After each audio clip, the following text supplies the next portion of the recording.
got such a great tour of the beauty in the aesthetics and how everything harmonizes so well in this basilica. And now you have to look at this Apple screen. So I'm sorry, I'm just ruining it for you. But to direct your attention a little bit, you might have gotten this sheet, this icon.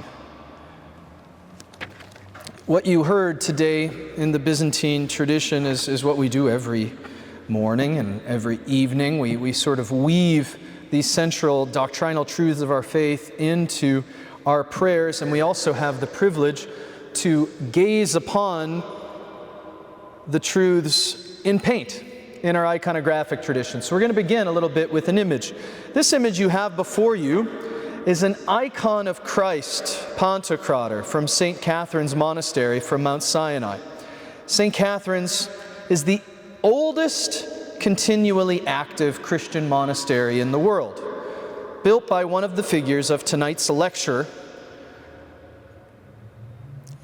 Emperor Justinian I in the 6th century, who, second maybe to Constantine, and who knows, maybe after the great pastor, Father Bob Cook and Peter Bubnick, we might have future leaders of Christianity here in the Midwest, just as regal. But Emperor Justinian is a great way to start our story.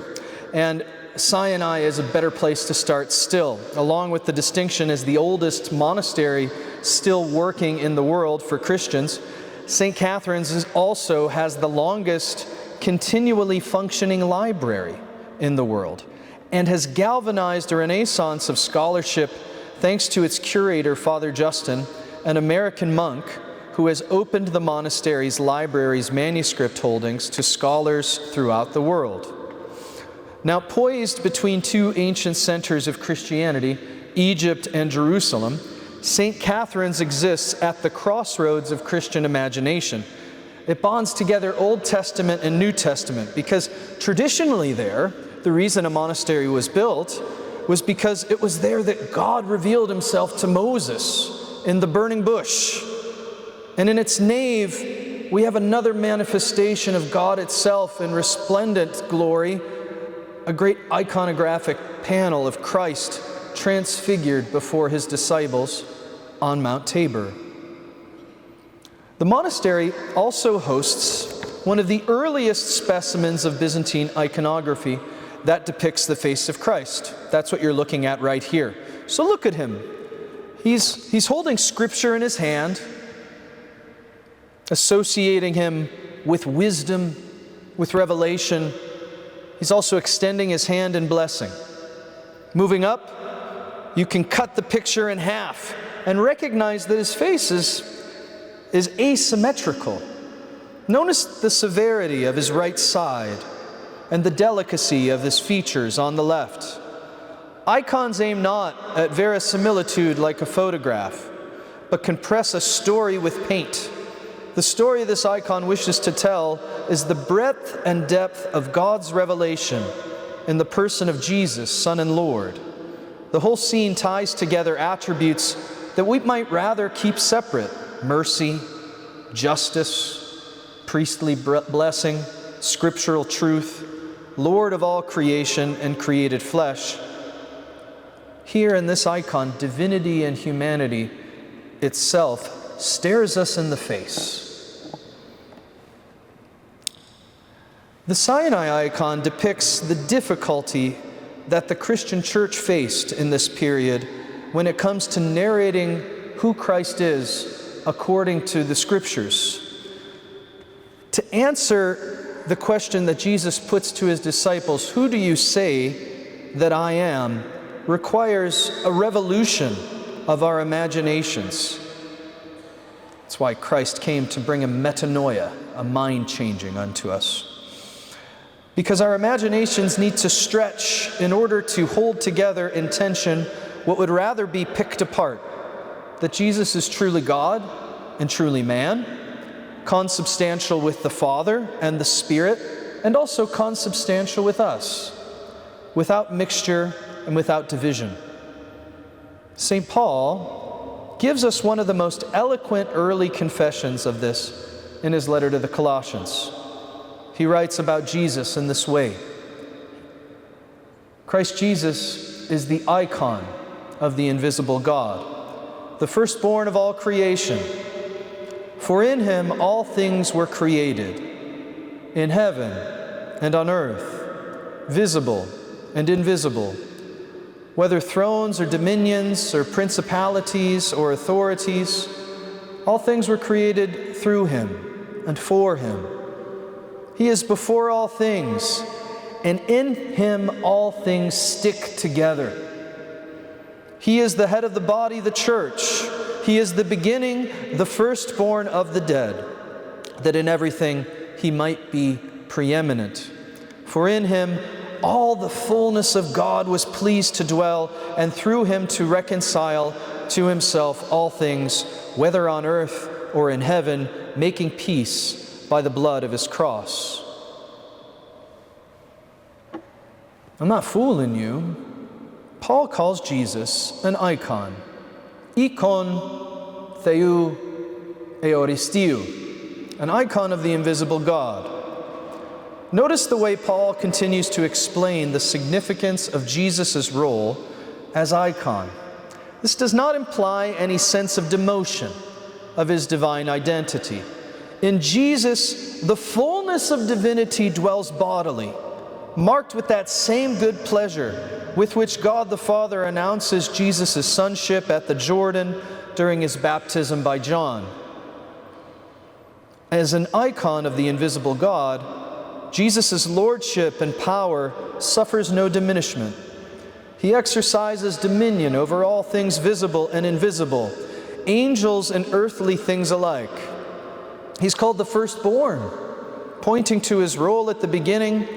He is the voice, right at the top of Genesis, who utters all things into being through his pronouncement, "Let it be." Hence why all things were created through him. Paul also says that things are created in him. He is the blueprint of the entire created order. All things find their logic in him. He is Logos, after all. Hence why Paul also announces that he is the firstborn of the dead.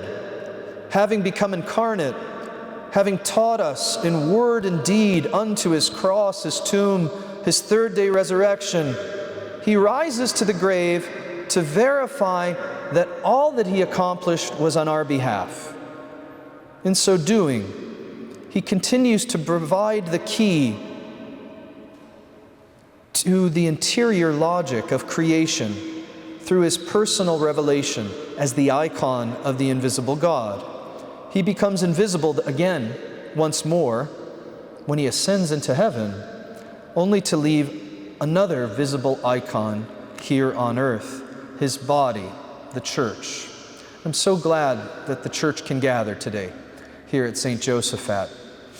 I'm so glad that the church can gather today under the direction and inspiration of the Wethersfield Institute, and I just really want to lift up its gift and its leadership here tonight to make the icon of the invisible body visible, present here in the church tonight. Already, in the first century of Christianity, we find these privileged statements in the New Testament about who God is as revealed in Christ Jesus, and the deep interconnection between his identity and the church that endures here on earth, espoused to him who reigns in heaven. Throughout the first millennium, as today, to identify Christ correctly is crucially important. It not only gets our conception of divinity wrong, but if, as Paul says, if in him all things consist, to mistake who Jesus is misconstrues our whole understanding of the created order as well. If Christ is the head of the body, the church, then to blunder on about him inaccurately mutes the mystery into which Christ desires to draw us into through his sacraments. In short, the Christological controversies that mark the first millennium swell up not because they're minute details, but they are massive misconceptions that bear upon the whole of reality. So the Christological councils about which I will speak tonight are addressed by councils in really the second half of the first millennium. I will be the first to admit, as somebody who studies this period, that to have these church councils does not mean that they are hardly silver bullets that can solve all of the issues in the early church. In some ways, they only resolve issues in order to create new ones, if you read the history that closely. But in fact, in order to understand the contribution that these councils makes, and reminding us that the Spirit continues to live in the church, means that we need to go off the page of the councils and explore a little bit of the context that surrounds them. More to the point, in this period, the theologians whose teachings are enshrined in the council, in the different councils, point to the fact that really conciliar teaching is necessary but insufficient for the task of making the mystery manifest. If all we had to do is drop the documents of the Second Vatican Council in your lap and you would get it, we'd be okay. But that's not how this human predicament works. The councils are defenders of mysteries and aim at accompanying the church with the words that will draw us away from, and aim at accompanying the church with words that will draw us into and not away from a deeper relationship with the mystery of Christ, the icon of the invisible God. In these later Christological controversies, one of the gifts, and in particular I think one of the gifts of the Byzantine Catholic Church, and the Byzantine Christian Church more broadly, can give us, the resolution to these Christological controversies are really enshrined in worship and in prayer. As Dionysius the Areopagite teaches, accurate theology is most properly speaking a hymn, elevated speech that transcends ordinary language and offers idiom to transcend our own limitations so that we know how to fall before a mystery when we experience it.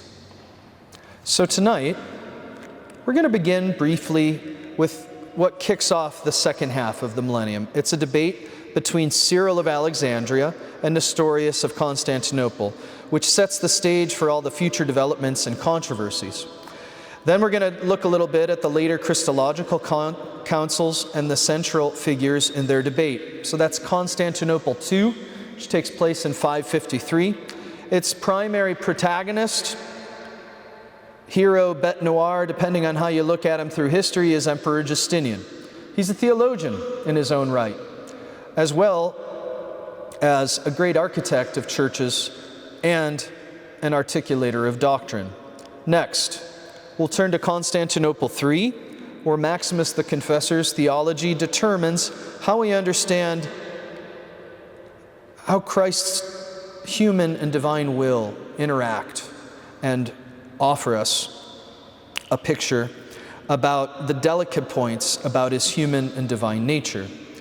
Maximus's theology is best seen in the wider backdrop in his teaching on the Divine Liturgy. He offers us the first commentary on the Byzantine Divine Liturgy that we have in history.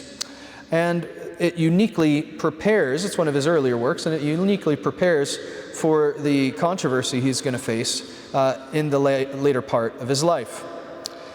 Then last, we're going to turn to Nicaea, the Second Council in 787, which is considered the final of the 7 ecumenical councils. The debate surrounding the validity of iconography will find its champion in John Damascene, whose direct defense of icons relies on his wider understanding of the nature of Christian prayer. Okay? So what happens in the 5th century is a battle between two church leaders in two very prominent cities, Cyril of Alexandria and Nestorius. The Alexandrian Church is one of the apostolic sees in the Council of Nicaea. It's raised to prominence together with Rome, together with Antioch, and together with Jerusalem, where Jesus was crucified. These are the sees that are singled out as having both apostolic origin and a certain prominence in the wider Christian world in that time. But the new kid on the block was Constantinople. The only reason it became a city at all was because Constantine decided to move his capital there. It's a little bit like Columbus, Ohio. There's no reason to have Columbus, Ohio. It's not really a nice city. It's really big. But the reason it's really big is because they decided to put the capital there. It certainly has no history like Cleveland or Cincinnati. I'll leave you Wisconsin folks to your imaginations. It's actually a lot like Chicago, right? Why is Chicago called the second city? Because it had to muscle its way onto the scene as the second city in the New World. It hardly had the cultural cachet of London and Paris, but you know what? We had hog butcher money in Chicago, and so they could buy art that would rival the likes of these great stately Western European cities, right? So you have a fight between Alexandria and Constantinople that seems to mark its way in the late 4th and the early 5th century, but we do ourselves a great disservice if we consider this simply a political rivalry. These figures actually cared about Christian doctrine, and even if the world out there doesn't care about, in the 5th century, whether or not we want to believe it, they actually did care about the nature of Jesus deeply. The principal issue arises when Nestorius criticized the title Theotokos to refer to Mary. Literally means the bearer of God, the one who bears divinity itself. Sometimes we have birth giver of God, mother of God. You notice in the Vespers tonight, we prefer to leave that untranslated. It's in deference to this debate. The title Theotokos occurs in the preaching of Nestorius' predecessor, Proclus. Nestorius wants to say, no, there's no way that Mary can bear divinity in her womb. At most, she can bear the human body of Jesus. And so why don't we call her Christotokos? But to uproot this term means to deny the extraordinary vintage from which this word springs. Already at the end of the 2nd, beginning of the 3rd century, we can find papyri in Egypt that has hymns to the Theotokos that we sing to this day in the Byzantine Church. You can sing it if you know it. Beneath your compassion we take refuge, O Virgin Theotokos. Despise not our prayers in our need, but deliver us from dangers. For you alone are pure, for you alone are pure, for you alone are pure and blessed. That's already right at the end of the 2nd century, right? We're 2 generations from Jesus and we're calling Mary Theotokos, okay? That's sung in the Byzantine tradition to this day, as I just sang it for you. We also, even in the 4th century, have Gregory Nazianzen.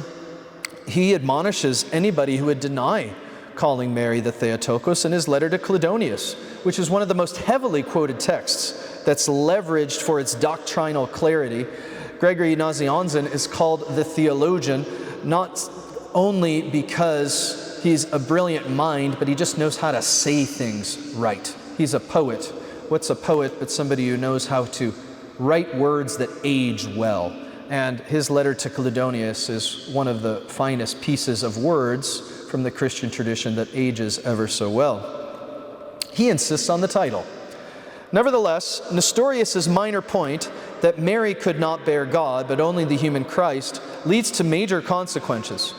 As Cyril of Alexandria in his debate was keen to point out, splitting Christ in half, as if we were to cut him right down the middle of the nose, separating his divinity from his humanity, risks rupturing the whole of our faith down to his endurance in our own sacramental life, right? If, Cyril asks, Nestorius, Mary doesn't bear God itself, whose flesh do we eat off the altar? And how can that act affect any change in us? The debate between the two seas spills over the entire Mediterranean world. It ends in the Council of Ephesus. Then there is a second council in 433, then Chalcedon in 451. Chalcedon tries to broker a truce, defining Christ that draws together language both from Cyril and from Nestorius, attempting to harmonize both sides, that speaks of Christ as one person in two natures, unconfusedly, unchangeably, undividedly, inseparably. So you have two adverbs that give us a distinction and two adverbs that give us unity. A little bit of Nestorius and a little bit of Cyril. It's easy to see in this a perfectly balanced statement that accords both union and distinction. But doctrine doesn't always aim at solving problems. It actually just wants to give us words that describes mysteries better. And we do ourselves a great disservice if what we think happened in Chalcedon is what happened to Doc Brown when he fell in his bathroom and discovered the flux capacitor, right? This eureka moment, and finally he knows how to get to 1.21 gigawatts and has the right mechanism to go back to the future. That's not how Chalcedon or any of these councils worked. It's not an aha moment. In fact, the trouble with this definition, which is now normative in the Church, is that it obscured some of the central points of Cyril of Alexandria. He was considered the one who actually represented the faith of the Church. And many people across the Christian world thought that the definition conceded too much to Nestorius, who was condemned. Second, this microscopic look at the union of Christ's nature required greater reflection on his relationship to Father, Son, and Spirit. The definition I just read to you said nothing about him being one of the Holy Trinity. It just lasers in on him and him alone. This disagreement, thirdly, caused permanent ecclesial schisms to this day. Alexandria, the Coptic Orthodox, Antioch, many Syriac churches not in communion with Rome, and to this day don't accept the Council of Chalcedon.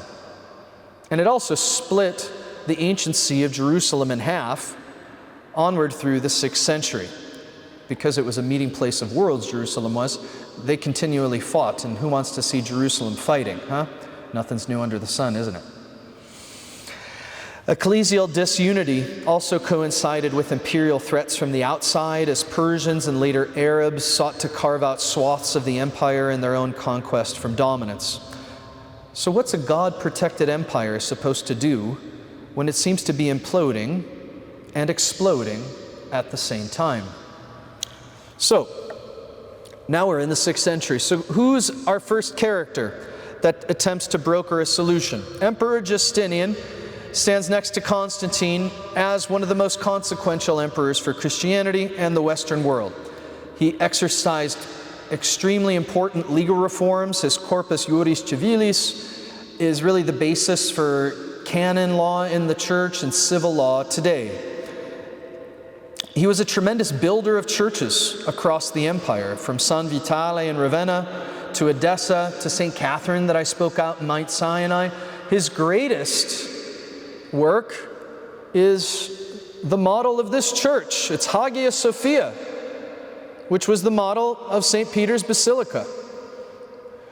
He walked into that church after it had been built and said to himself, "Solomon, I have surpassed you." He was also a theologian who concerned himself with the theological controversies of this day. His own edict on the Orthodox faith is the basis for what we see in the canons of the Second Council of Constantinople. So what he does is he reintegrates neglected elements of Cyril when he wants to reinterpret Chalcedon. According to Cyril, to look at Christ in the Gospels requires that we understand him as a single subject. Cyril teaches against Nestorius that Christ, one of the Holy Trinity, suffered in the flesh for our sake. This is an extraordinary statement. How can the invisible God, who is unapproachable, actually suffer in the flesh?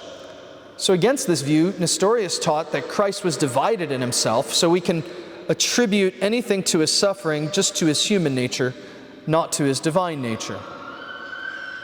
Justinian presided over an empire where church division was really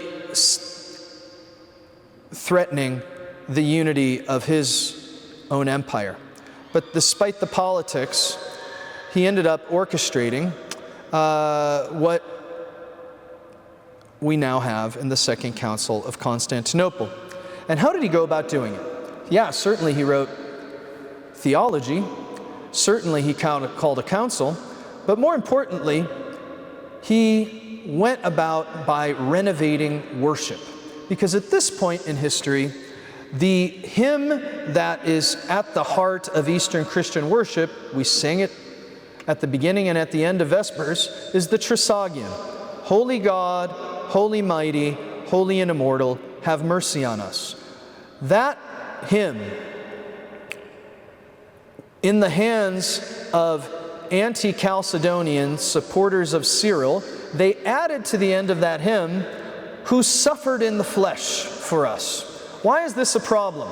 This is a problem because that hymn is really just an elaboration of Isaiah 6. When Isaiah is taken up to the heights of heaven, he's put before the throne of God, and his eyes zoom up and he sees the heights of the throne, and there are seraphim whizzing around, obscuring his vision, and all they are singing out is holy, holy, holy.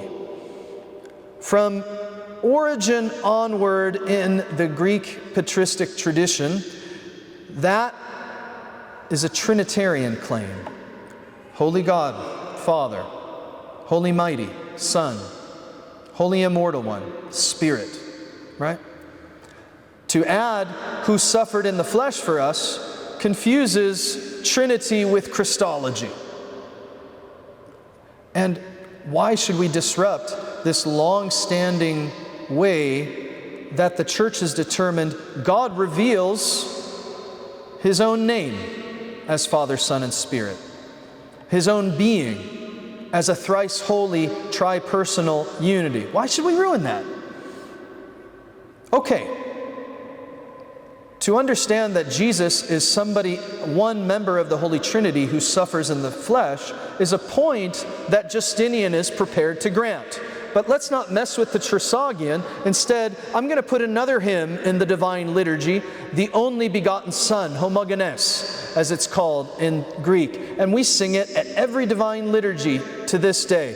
Only begotten Son and Word of God, who being immortal, deigned for our salvation to become incarnate of the Holy Theotokos and ever Virgin Mary, and became man without change. You were also crucified, O Christ our God, and by death have trampled death, being one of the Holy Trinity, glorified with the Father and the Holy Spirit, save us. When we sing this hymn, it's a confession, and it parallels so nicely what we heard from St. Paul in his letter to the Colossians. The hymn's just one sentence alone. Only begotten Son and Word of God, save us. But then there's the meat in between. When we acknowledge Christ as the only begotten and Word, these titles are privileged names of God, names of Jesus, drawn from the prologue of John, that acknowledge his unity in nature with the Father. He's not simply one creature among many, external to the divinity. No, no, no, no, no. But he's inseparably united within the divinity as the firstborn of all creation. Christ is the firstborn in the sense that he's eternally generated, not temporally created. He's firstborn insofar as he exists at the beginning as the divine word commanding all things into being. Second, Jesus is the icon who makes this invisible God visible when he takes flesh from the holy Theotokos and Virgin Mary, compromising nothing of what he is as God in order to become man. Third, just as the hymn tells us that he's the firstborn of the dead and able to reconcile all things to himself, Christ accomplishes this precisely by trampling death by death. He does it himself. Last, consider this confession location as sung in the church. Paul tells us that not only is Christ the firstborn of all creation, the firstborn of the dead, but he's also the head of the body, the church. The church is the space where true statements about God must be proclaimed if we're to remain true to our vocation as his body. Hymning Jesus in his way draws our minds in order to see him as he truly is, the icon of the invisible God. And our confession, whether in hymning him in the only begotten Son or reciting him in the Nicene Creed, is precisely the means by which we can be connected to him. Now, imagine this, singing only begotten Son and Word of God in what is probably the more lasting legacy that Justinian exercises on our imagination.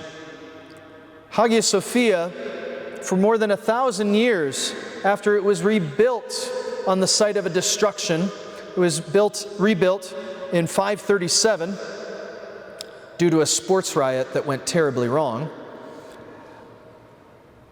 It remained the largest church. This is only an 88-foot dome across. The dome of Hagia Sophia had 100 feet.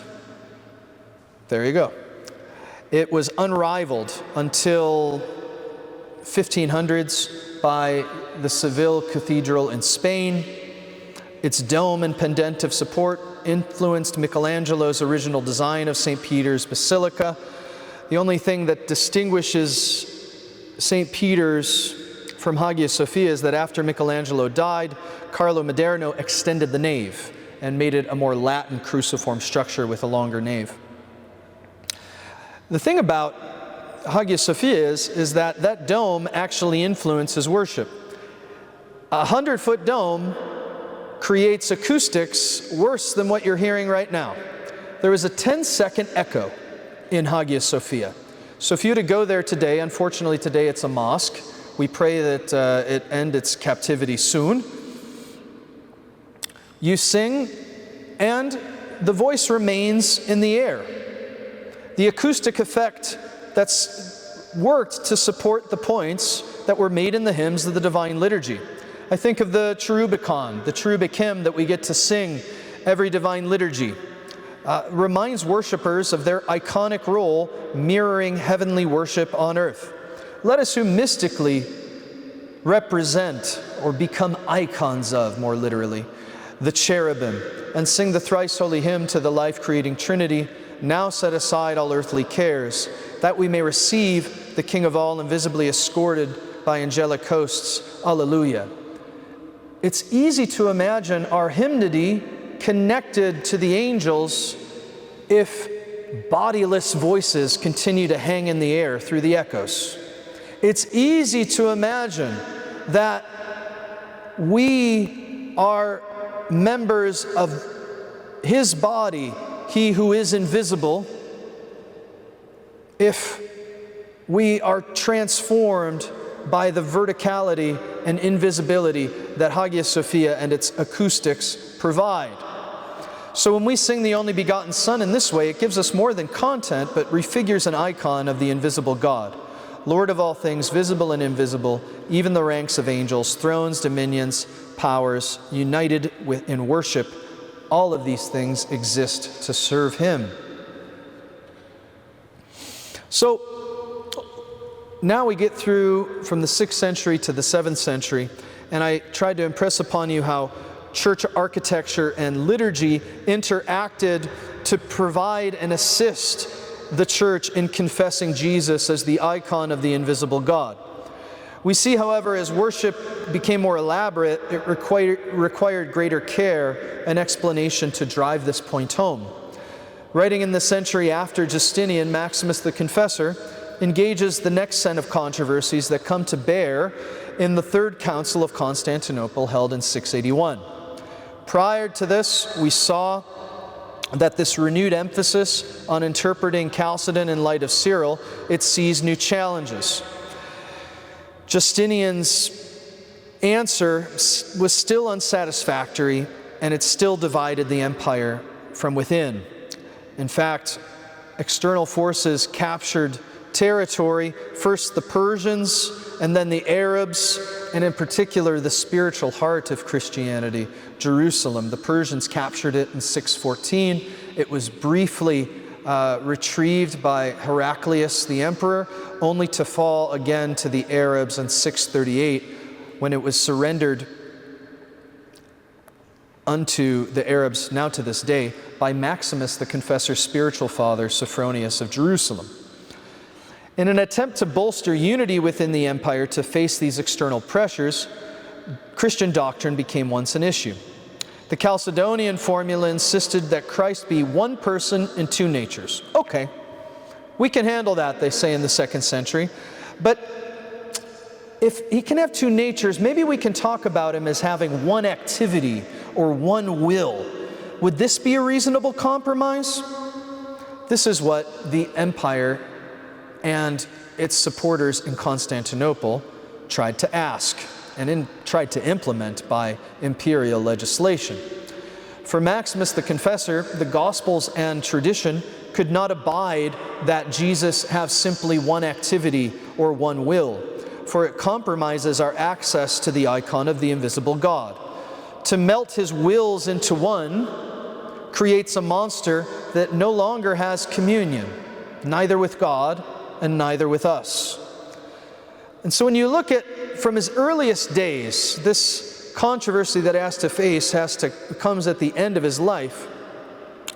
But it seems that Maximus's whole life was preparing him to face this controversy with boldness, without fear, and without condemnation. He writes in his commentary on the Divine Liturgy about this sacred space, the church, and comments on the sacred ritual, the Divine Liturgy, that happens within it.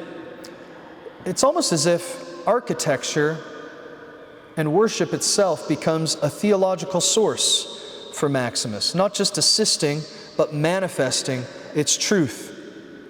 So when he comments on the Divine Liturgy, first he gives 5 different explanations, or what he calls icons, of the church. The church is first and foremost an icon of God, insofar as it summons all things into unity and invites everybody to reflect on our first and our final cause.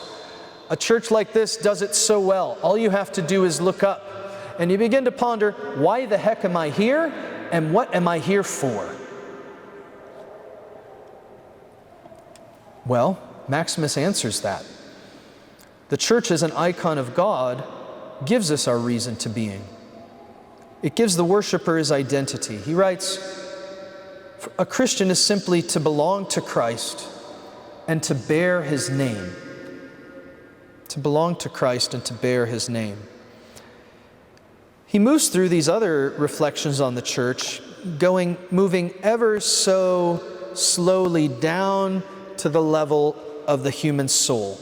The church, just as it's an image of God, is also an image of us in our interior soul. How can the church be both an icon of God and an icon of us? This assumes something we learned from Chalcedon. If we belong to Christ and bear his name, this does not eradicate what is human, but must interpenetrate us without eliminating one or the other, without divinity or humanity. Within the mystery of the Church lies our identity in Christ, who is both human and divine, performing human things in a divine way and a divine thing in a human way. Sure, Jesus can have two natures. But why do we have to fight? Can't we just use this muddle to move our way out of this doctrinal impasse and admit that Christ, or concede that Christ has one will? For Maximus, this cannot be the case. And so he turns to the Garden of Gethsemane when he wants to confront the emperor and the Patriarch of Constantinople that wants to insist that Christ only had one will.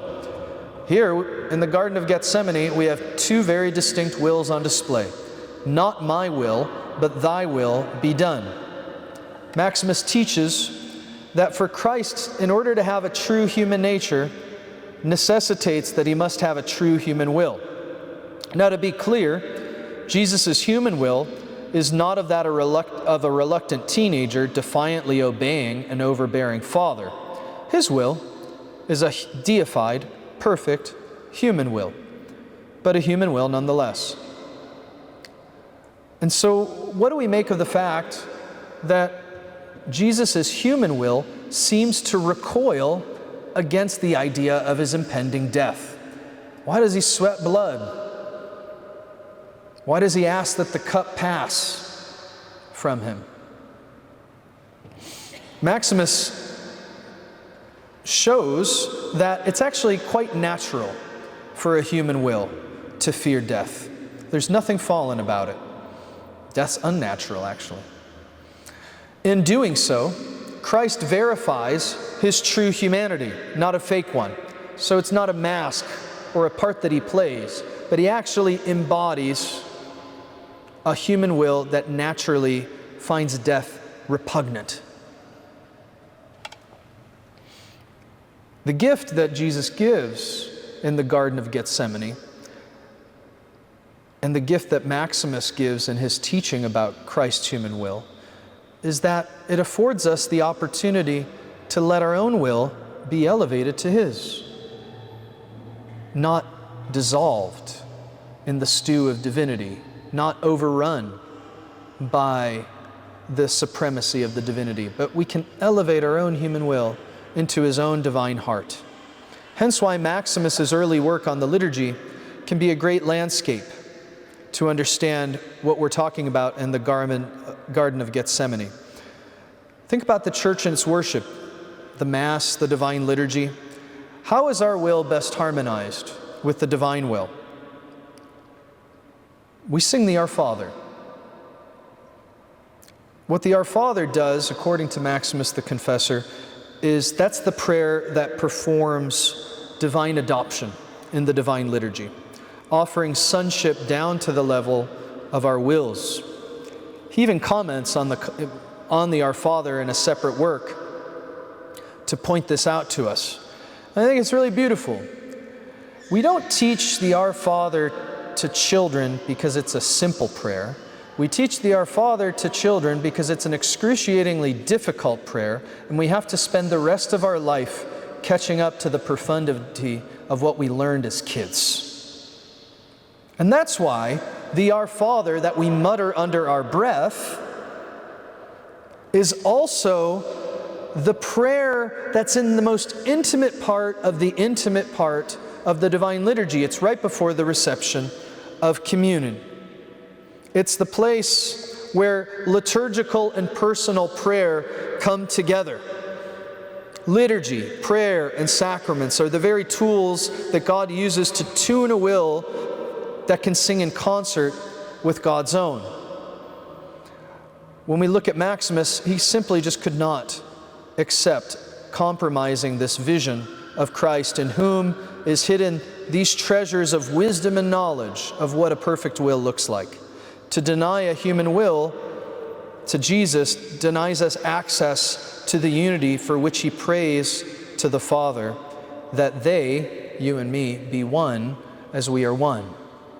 He wants to give us that unity. Now, while it cost him an exile, the reason he's the confessor is because he was put to trial. They found him guilty, they cut off his right hand and they cut off his tongue, and they sent him to modern-day Georgia to bake under the hot sun. After he dies in 662, 40 years later, there's a Third Council of Constantinople, and if you read it, Maximus's theology is all over it, but his name is not mentioned.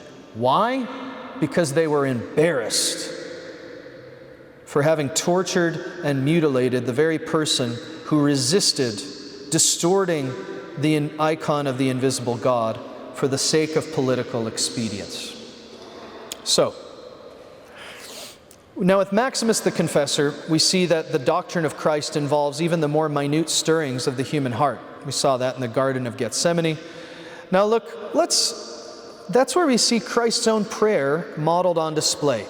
So when we turn to the last ecumenical council, Nicaea II, we're foisted again upon Christ. This debate again arises really in the 8th century. It's the time we call the iconoclast crisis. The reason they start going after icons, breaking them, smashing them, torturing and killing their supporters is very shadowy to us. But the heart of the debate rested not upon aesthetic taste, but Christological truth. If Christ took flesh, then not only can we depict him, we must depict him. To deny such practices would be equivalent to denying the incarnation itself. Okay, I can gather that. But what about the Theotokos? Surely we shouldn't be depicting her and reverencing her images. That would be idolatrous. What about the saints? Surely we shouldn't be depicting them and reverencing their icons. Such would be idolatrous. To deny that practice of honoring icons, whether to Jesus or to the Mother of God or to the saints, is to deny the results of the incarnation, which is the divinization of human flesh that's exemplified in his mother and the cloud of witnesses that is his saints. These are the people in whom the divine image has been restored and strictly preserved. Okay, maybe we can depict him, but you know, if you go to a Byzantine church, Byzantine Catholics slobber all over these icons. Surely that's just totally awful. We should just cut that out. No.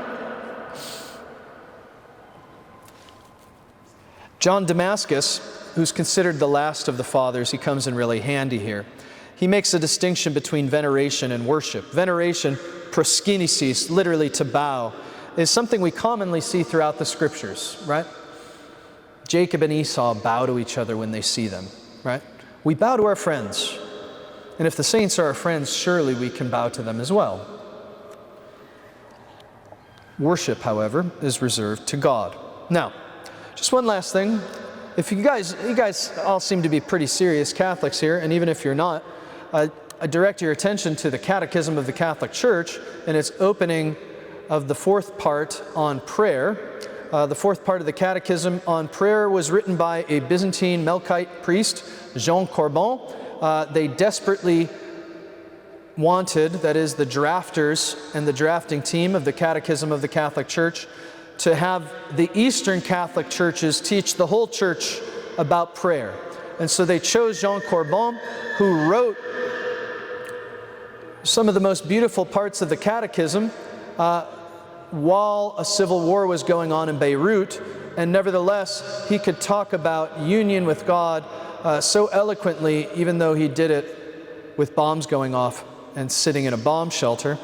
In the opening of the Catechism section on prayer, we see the definition of prayer according to St. John of Damascus. It's the elevation of the mind and the heart to God. Now, if you go to where that actually is found in John of Damascus's works, it's on the Orthodox faith. That's the text. And the chapter is not discussing prayer in itself. It's actually discussing Jesus' own prayer. And what John is at pains to show is that when Jesus prays, whether it's before the tomb of Lazarus or whether it's in the Garden of Gethsemane, he does so to become an icon of prayer to you and me.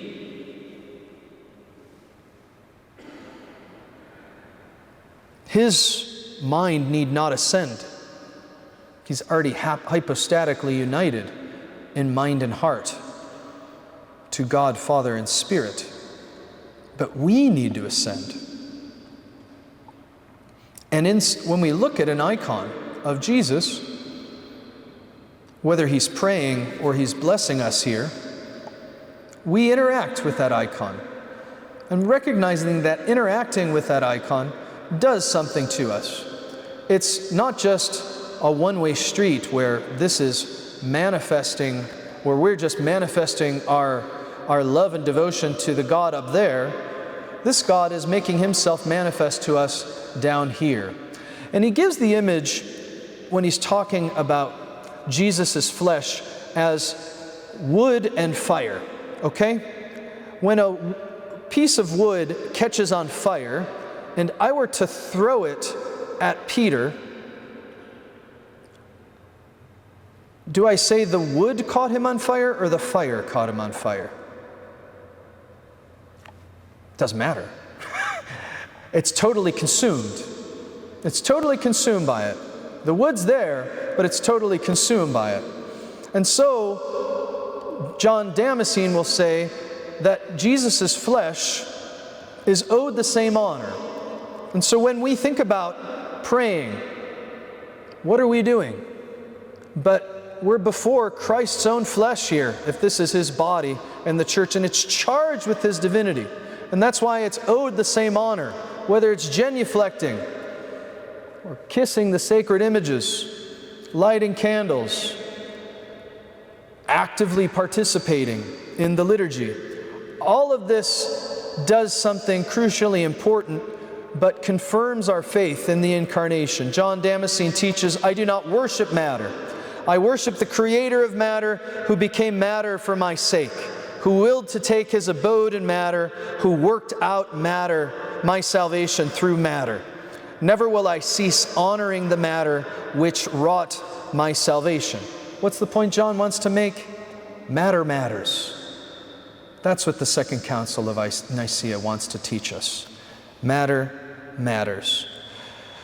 In the first Sunday of Great Lent, we celebrate icons in what's known as the triumph of orthodoxy. And we process with icons around the church, and some people even sing a hymn, a service of anathemas, where we call to mind all the saints and the heretics, and we cry out to the ones that we want to anathematize. Anathema, anathema, anathema. Here's where I want to end here.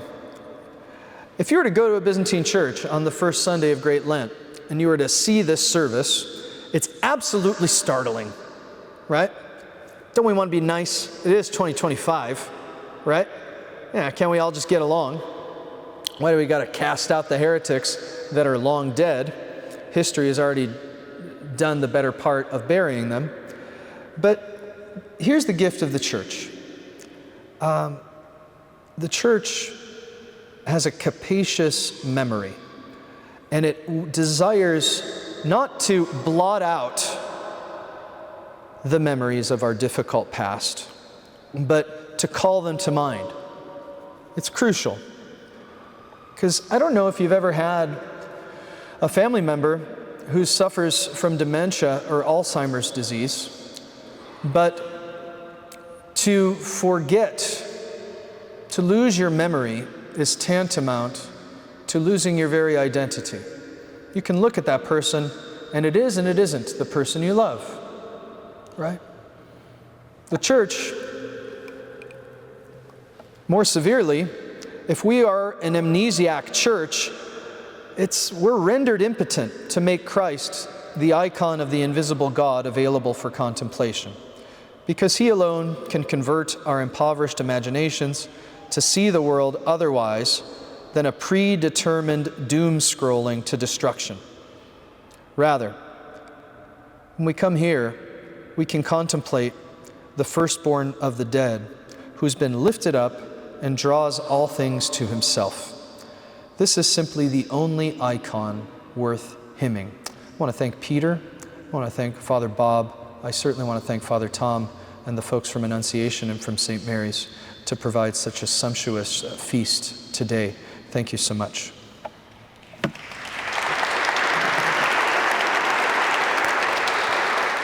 You can ask about the talk.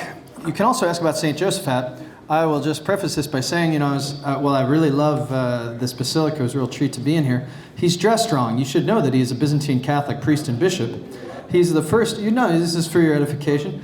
He was the first Byzantine Catholic to be canonized after reunification with Rome. So he holds this real special place in the Eastern Catholics' imagination. He's also can be found, his body, at St. Peter's Basilica, right? So he's a real icon of church unity. And his reasons for unity is through discernment from within the Eastern Christian tradition. So he shows us that we need not abandon who we are as Eastern Christians to be fully Catholic. So anyway, I would be remiss as an Eastern Catholic if I didn't, wave the flag, okay? Any questions? Yes. Can you say your name? Samantha. Hi, Samantha. Hi. I have a coworker who is Protestant and really curious about when we talk about God as like we can know certain things about God, but also ultimately God is a mystery that we can't ever fully understand. Mm-hmm. And he's like, can I read something about this or read a book? And I feel like it's just been absorbed in me, and I'm just curious if you can offer a few nuggets and then maybe some recommendations for me to recommend to him. Sure. I mean, this is a fight that gets fought across the early church and into the medieval period about how we are able to even dare to name the ineffable God. And it really falls under the rubric of divine simplicity, okay? And the idea is God is simple, and we can't divide him into parts. So once we start giving him qualities, it would seem to cut him into little parts. The fact, though, is, and this is something that the Cappadocian Fathers are extremely keen on, is God has chosen to reveal himself to us. And insofar as he's revealed himself to us, he gives us content and words to speak about him with, right? If he can say from the heart of the burning bush, I am who am, it would seem to suggest that we have the ability to say likewise, that he's the unrestricted active being, right? If Jesus says, he who has seen me has seen the Father, that same Jesus says, be perfect as your heavenly Father is perfect. This means that we have the ability to say something about him, namely that he is perfect, right? When somebody comes to him and asks, good teacher, what must I do to inherit everlasting life? Jesus responds, who do you call good? Nobody is good but God above, right? What he's doing is he's unveiling qualities about himself in human language. He's condescending. In the Byzantine tradition, the prayer at the bowing of heads that you might have heard at Vespers was, our Lord, our God, who bowed the heavens and came down for the salvation of the human race. His bowing of the heavens is is not just becoming man, but it's even condescending to be spoken about, right? So that's where I would begin, is that the Scriptures gives us content to speak about God with simply because God chooses to speak to us in human words. So the place I would go, the book I would read, is the Bible. Yeah, I would read the Bible. I would just the whole thing and just keep reading it. But also recognize that there are sort of limitations on human speech, and that's why the Bible is not one book but many books, right? Because not one metaphor can capture him. So, yeah. Is there a limit to the veneration of icons? And if so, what are those limits? So, is there a limit to veneration of icons? And if so, what are those limits? And your name is? Jenny. Okay. So, there are canons that prohibit what we can and cannot paint of icons, number one. So, first of all, in strict Byzantine iconography, we do not depict God the Father. Why do we not depict God the Father? The same reason that we heard in Paul's letter to the Colossians tonight, that Jesus is the icon of the invisible God. And he who has seen him, as he says in the Gospel of John, has seen the Father. So we need not depict God, the Father, because Jesus is God the Father's human face. He's the human face, right? So it's out of deference to this language in Paul, out of this deference to what we see in the New Testament, that God the Father remains mysterious and ineffable, and the revelation of him is in the face of Jesus. Are there limits to veneration of icons? I mean, there are certainly prescriptions about how we reverence icons, and there are certain things that we see along the history of the church that are abuses. I'll give you one example. There is a pilgrim, a Spanish wealthy woman named Egeria in the 4th century. She has a real precious journal that documents her trip to the Holy Land. And one of the things that she documents is that there are 2 subdeacons in the Church of the Holy Sepulchre. The Church of the Holy Sepulchre is the space where Jesus was crucified and rose from the dead. It physically encompasses those 2 locations in a church. And the true cross is there. And there, she says, there are 2 subdeacons that stand on each side of the cross and watch in line. Why do they watch in line? Because people in venerating the cross will bite the cross and take pieces out. And so they have to have 2 subdeacons there in order to make sure that nobody takes a good hunk out of the true and precious cross. So there's one limit from you. Don't bite off the cross. Don't do that.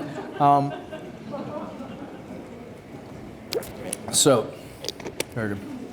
But truthfully, there are regulations, but there's ways in which we reverence icons. I mean, certainly, you don't kiss an icon on the lips, for example.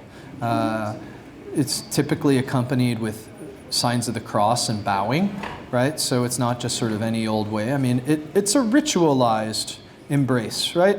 In the Byzantine tradition, before the creed, there is an exchange of peace. It's a kiss of peace. There's no such thing as a liturgical handshake, right? But why are we kissing each other and saying Christ is among us?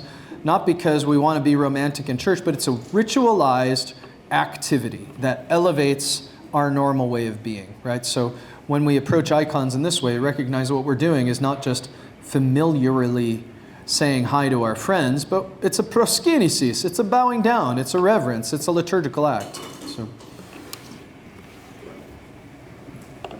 hi. So my name is Karen, and if I understand and put together these 2 lectures, I went to the last one as well, the point of the councils, or at least part of it, was in answer to or to address heresies going around, or it sounds like that's a good part of it, that there's a lot of heresies going around, and the councils kind of addressed some things that people had questions on. Yeah, so councils, wants to know what the main purpose of councils, and is it just simply to combat heresy? Certainly what we have attached to these ecumenical councils are not just doctrinal positions, and certainly they're trying to do that. There's also a lot of canonical legislation where they're trying to make rules to sort of govern the life of the church. Case in point, in the Council of Nicaea. The Council of Nicaea prescribes in its canons that there is to be no standing between Pascha and Pentecost, because standing is the proper way to reverence the resurrection. What is the resurrection in Greek? Anastasis, the standing up, right? And if we greet kings by standing up when they come into a building, we certainly should do so for the king of kings and Lord of lords in Jesus, who has stood up, risen from the dead.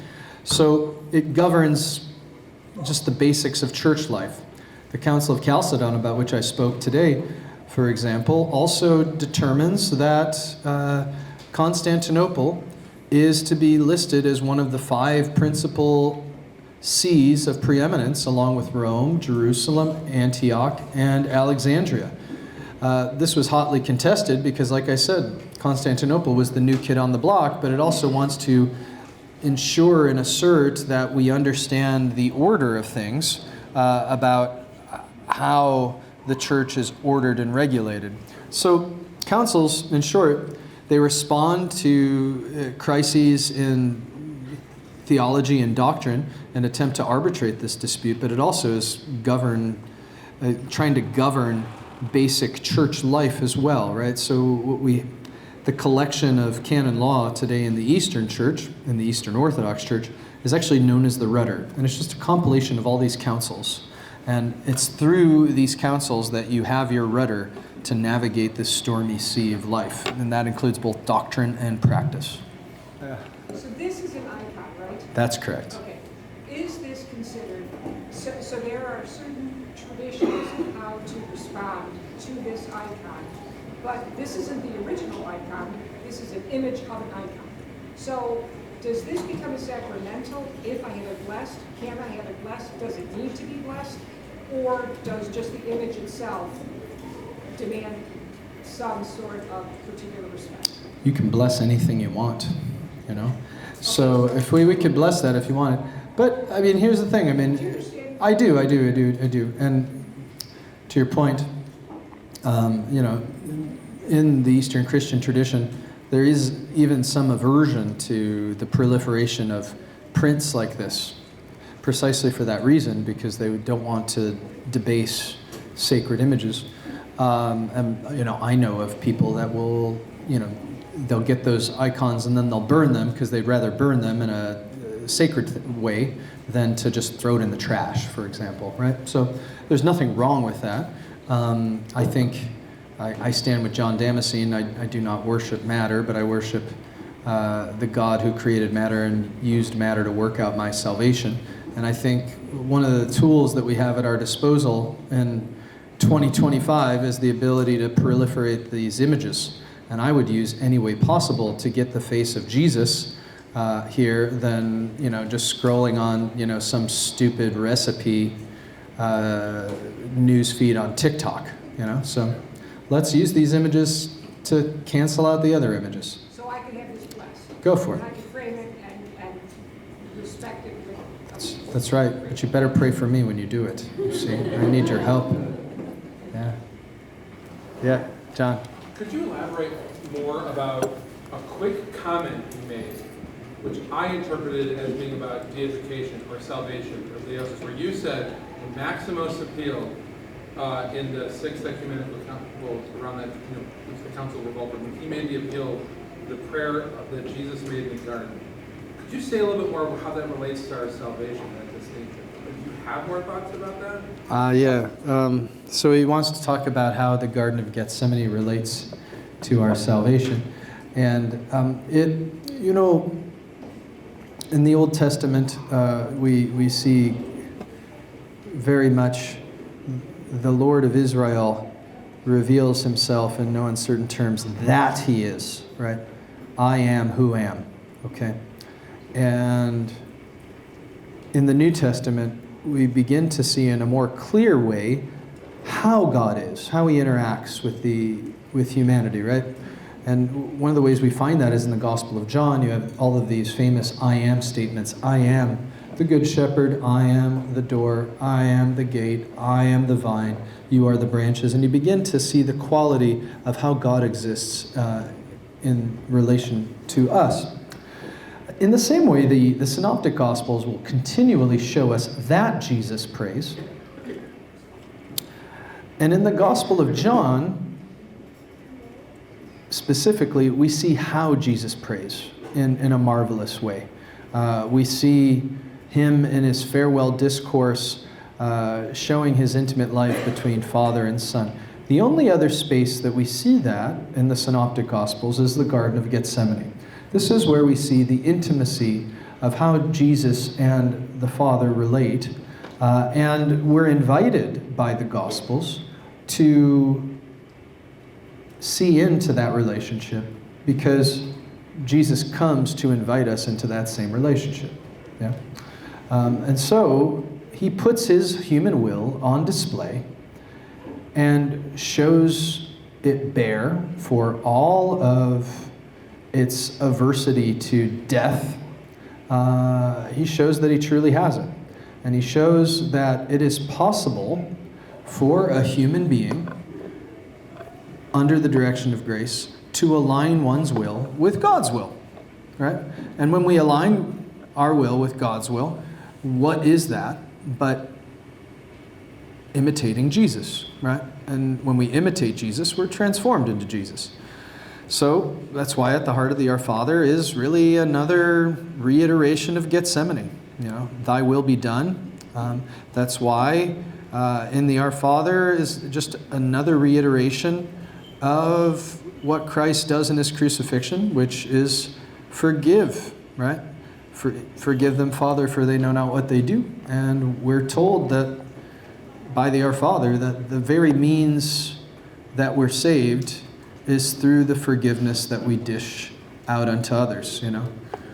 Forgive us our trespasses as we forgive those who trespass against us.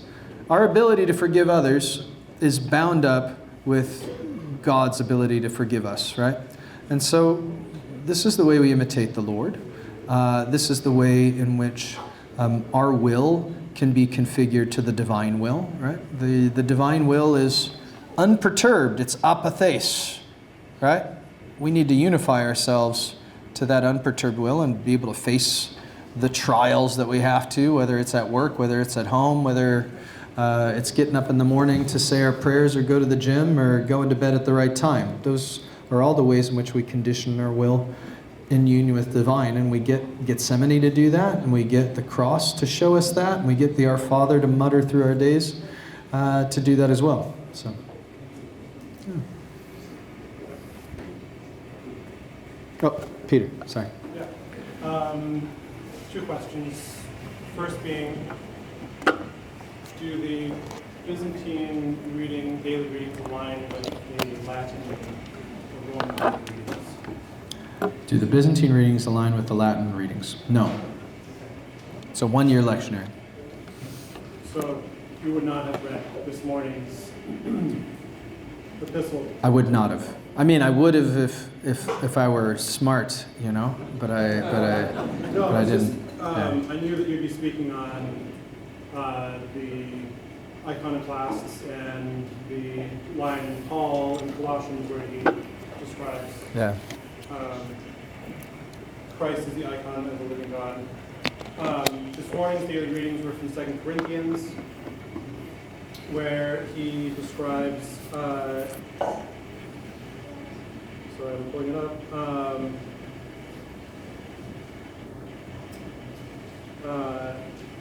us gazing on the unveiled face, on the glory of the Lord, being transformed into the same image from glory to glory.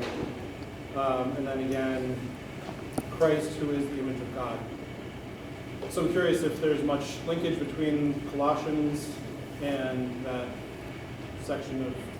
It's absolutely connected, and these two passages are rather connected in the patristic tradition. And one of the things is about beholding the glory unveiled.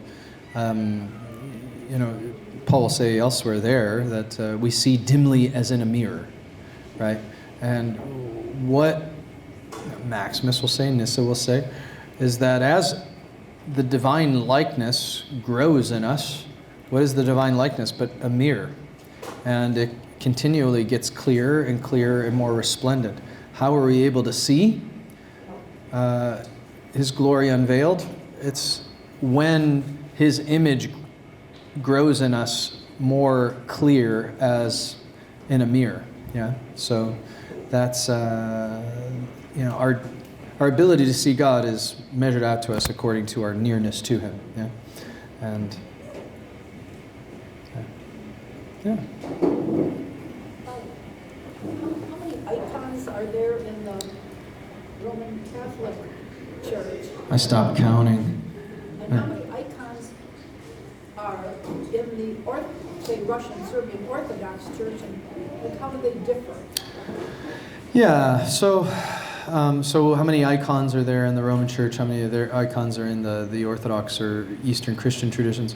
I mean, the short answer is that they're numerable in both traditions. I mean, because creativity abounds in the Christian tradition, both East and West. One of the things that you find, this is a historical point, that on the one hand, iconoclasm and the victory over iconoclasm canonized, in a certain sense, an art form and integrated that specific art form, that stylized iconographic rendering of Jesus, for example, into worship and church architecture, right? So it sort of canonizes an art form. One of the reasons that art form never really develops into anything like we see in the Renaissance in the West is because the greater part of the Eastern Christian world falls to Ottoman invasion. And not only does it stunt Christian flourishing, but it certainly stunts intellectual life and cultural flourishing as well. I mean, you don't have universities, you don't have schools. I mean, these are the spaces where, this kind of maturation that you see in Italy, for example. Think about Giotto as kind of like the pre-Hinge Renaissance person. You see him moving from this sort of stylized representation to what we call verisimilitude, trying to be as real as possible. By the time you get to the Sistine Chapel, you have a whole different aesthetic at play, right? What is this trying to do with iconography? It's trying to tell a story, a symbolic story, through stylized representations of figures. What is the Renaissance trying to do? If you go to the Sistine Chapel, it's trying to show God's perfection through the perfection of the human form, right? That's why you have these muscle-bound men, because it shows you the perfection of the human form, and we want to give God that sort of perfection. This is trying to shock our system, right? We think that icon's weird. That's actually not weird. We're the weird ones, and we need to clarify our vision in alignment with it, right? It's also trying to do something very specific. If you look at icons in the Byzantine tradition, they all seem to look similar. You would think they were all cousins, but that's not the case. That's not the case. There's only one icon, the icon of the invisible God. And they all look similar insofar as they all look like that original icon. So it's trying to tell the story that these are the saints whose image and likeness have been reformed and now preserved. Yeah. Yes, Father. I was just curious, there's been a lot of activity since the Second Vatican Council in terms of reaching out to the Eastern churches and trying to find common ground. Just curious, as an Eastern Rite priest, what hope, if any, do you have for continued movement towards that kind of dialogue?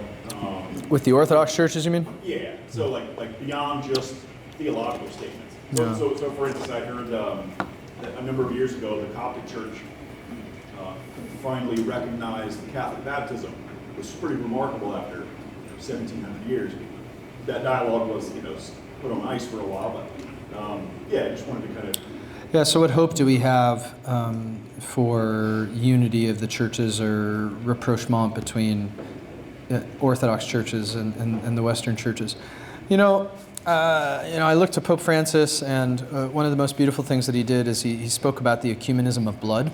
What do you mean by that? He looks to the martyrs in particular. He added the 21 Coptic martyrs to the Roman martyrology, acknowledging the fact that these Orthodox Christians suffered for the Christian faith that we all share. Yeah, So I think that's a tremendous thing. There's an icon that we have in the community of St. Egidio in Rome. It's on the Isola di, right there at San Bartolomeo Church there, right on the Tiber. And what it shows you is all of the martyrs in the 20th century. And you have Dietrich Bonhoeffer there. You have the Ukrainian Catholic New Martyrs. You have the holy martyrs of Russia that suffered under communism. You have martyrs from the Armenian genocide. They're all there depicted on that in this heavenly vision of Jerusalem. And Michel von Péry, who is the longtime abbot of Chevton, which is an ecumenically oriented monastery in Belgium, he wrote to me. I have a book on Eastern Catholic theology, and we use this icon in the cover of the book, and he endorsed it. And in his endorsement, he tells us that the walls of separation in our churches don't reach to heaven. And testimony to this is our saints and our martyrs that we see, for example, in this icon.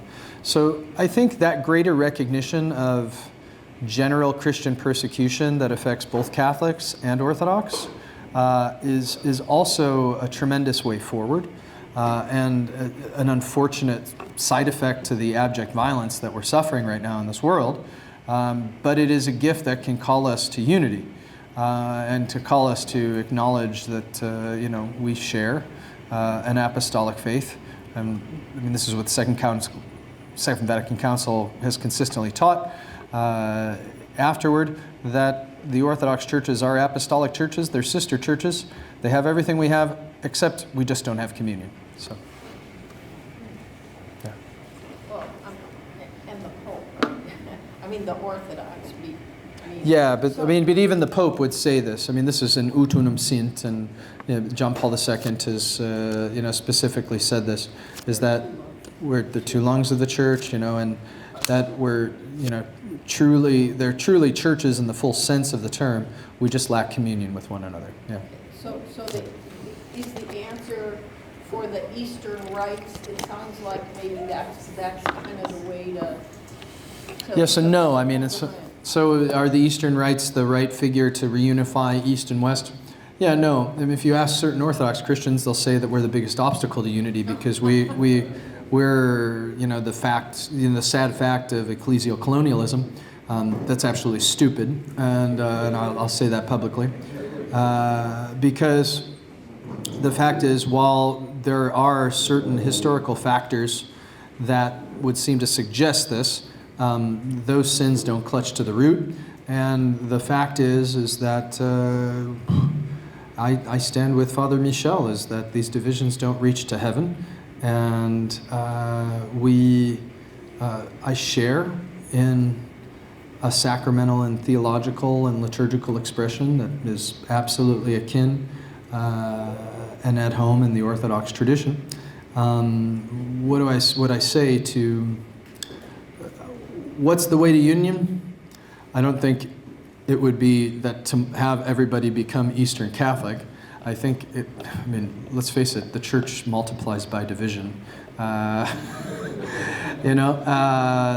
way the church gets back together is that we acknowledge fully and entirely, the state of affairs as is, and let people, let the churches take care of themselves. But, one thing would be trying to get Easter on the same calendar. One thing would be, to begin to have conversations about intercommunion. These things are way above my pay grade, but I think it's good to be aspirational, and it's good to witness to this, because let's face it, everything that I talked to you about today is part and parcel to the Catholic tradition, these later ecumenical councils. I will say, however, that the enshrinement of this theology is way more at home and central to Chalcedonian Eastern Christian expressions than most other places. And so it's a gift to recognize that the fullness of what we talked about tonight, we actually find in the Eastern Orthodox churches and in some of the Eastern Catholic churches. Yeah. Yes? Good question. What are some traditions that are celebrated in the Byzantine Church to celebrate Mary the Theotokos? Say again? So what are some traditions that you have in the Byzantine Church to celebrate Mary as Theotokos? So what are feasts in the Byzantine Church that celebrate Mary as the Theotokos? I mean, well, certainly our liturgical year begins and ends with the Mother of God. We celebrate her birth right around the beginning of the church year. The beginning of the church year is September 1. And we celebrate her birth on September 8th. And we celebrate her Dormition on August 15th. And we end the church year on August 31st. So, and in between, we have feasts that celebrate her life on earth, really drawing from the Proto-Evangelium of James, but also the Gospels. So we celebrate her conception in the womb of Anna. We celebrate her birth. We celebrate her presentation in the temple. We celebrate, obviously, her conception of Jesus traditionally on the 9th of December, not on the 8th. The reason for that is that we have 3 births on the calendar in the Byzantine tradition: Jesus, John the Baptist, and Mary. Jesus has a perfect 9-month from the time of his conception at the Annunciation to Christmas. 9 months. John the Forerunner is 9 months plus 1 day, and Mary is minus 1 day. So 9 months minus 1 day. What are we trying to say? Jesus is the only perfect person that ever existed, right? And insofar as there's no greater man born of woman than John, even he pales in comparison to the more perfect Word. And even though she's preserved from all sin through some sort of providential grace, Gregor Nazianzus calls Mary the pre-purified one, she still pales in comparison to the God-man, right? In between that, we have many feasts that think about her life in relationship to the church. I mean, we celebrate her protection of Constantinople in 626 on October 1st, the protection of the Mother of God. We celebrate the deposition of her belt at the end of August, when we find her robe is moved from Jerusalem to Constantinople. So there are all these little feasts that sort of find their way along. And then we also have different feasts that are minor, that celebrate different icons of the Mother of God, like Mother of God, Searcher for the Lost, or the Mother of God of St. Vladimir, or Our Lady of Tenderness. These all have feasts along the calendar too. So they're quite many. Yeah. We also have so there's a special poetic liturgical hymn called the Akathist to the Mother of God, which is prescribed. We can pray at any time, but there's an actual time to pray it, which is the 5th Saturday of Lent. Is there anything non-liturgical, like the more of a devotional tradition? So we have, there. Like we have the rosary. Yeah, absolutely. Byzantine Catholics pray the rosary. It's a great thing. We're really good at the rosary. In some ways, that's the good thing about being Catholic, is that we can share devotional life with each other. And even so, even in the Orthodox traditions, you have something called the prayer rule of the Theotokos that in many ways models the rosary. So that's there. I think one of the ways that we see this playing out is, certainly the rosary is a gift to Church East and West. But as you heard today, when I started singing, my people started singing too. And why did they start singing? Because those are their prayers. They're not just liturgical, they're also intensely personal. So this is also one of the ways in which we can bring the church into the home, is by recognizing that these aren't just sort of public prayers, but also elements that we can incorporate into our private devotion. Yeah. Oh, I think this was the last one, but Sorry, can I go back? Yes. Thank you again for coming to speak. It was a really enjoyable lecture. I just had to ask my question. I was actually on my way out, but you mentioned that the Byzantine do pray the rosary, so I was curious. You mentioned that there was a 4th verse, and correct me if I'm wrong, but a kind of 4th addition to the Trisagion, is that how you say it? Yeah. I couldn't help but see a parallel to that and the addition of the luminous mysteries by Pope John Paul II, when the Rosary, which is glorious, sorrowful, and of course the joyful, with the addition of the luminous, it kind of seems to create the same, what you, if I'm correct, objected to with the Chalcedon and the addition of a fourth. Man, the luminous mysteries are my favorite because they all really correspond to feasts in the Byzantine tradition. So I'm really at home with the luminous mysteries. And maybe this is where I'm just like one of those people that's adding to the Trisagion, you know, inappropriately. I don't know. Yeah, but anyways, but here's the thing. But here's the thing about the Rosary. I'm sorry, I'm no expert in the Rosary, but I can phone a friend. My wife is, and I tell you, you know, you guys think Byzantine liturgy is complicated. I've never been to one parish where they prayed the Rosary the same place in the same way. They're adding prayers all the time. You know, it gets pretty complicated. You know.